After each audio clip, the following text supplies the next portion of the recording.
सुनो सुनो सुनो भाइयों और भौजाइयों, चाचा एवं चचाइयों, दोस्त और दोस्ताइयों, सबके माल एवं मलाइयों, आप सबको 2021 की चोली फाड़ और नरखा फाड़ होली की हार्दिक शुभकामनाएं। होली खेलने के लिए बाहर आ जाएं। धन्यवाद। अब की केहू करी ना हिमलिया से प्यार, अब की केहू करी ना हिमलिया से प्यार, जे नया सो होली खेली हो जाई पवाल बोला हई रे हाँ। करण, सुधीर, मनोज, विकास, धर्मेंद्र, सौरभ, चला ना आपकी होली खेले भौजी के टोली, चला ना आपकी होली खेले भौजी के टोली, जे ना रंग डलवाई सुना फाड़ दिया चोली।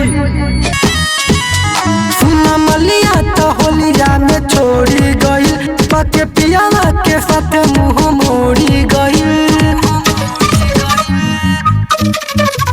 सुना मलिया तो होलिया में छोड़ी गई, पके पियाला के साथ मुँह मोड़ी गई। सास बन के सीना में चले लागल बिया, लागल बिया, लागेला मलिया पागल बिया, होली में छोड़ के भागल बिया,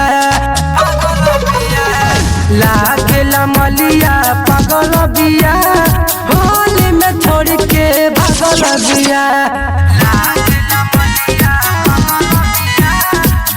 लागेला मलिया पागल बिया, होली में छोड़ के भागल बिया,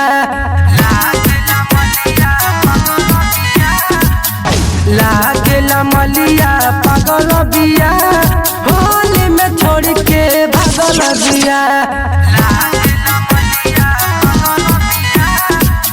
लागेला मलिया पागल बिया, होली में छोड़ के भागल बिया।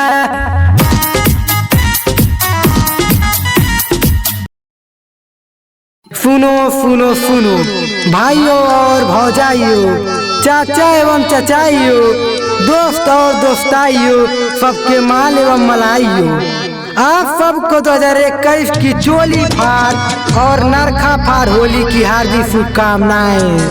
होली खेलने के लिए बाहर आ जाएं। धन्यवाद।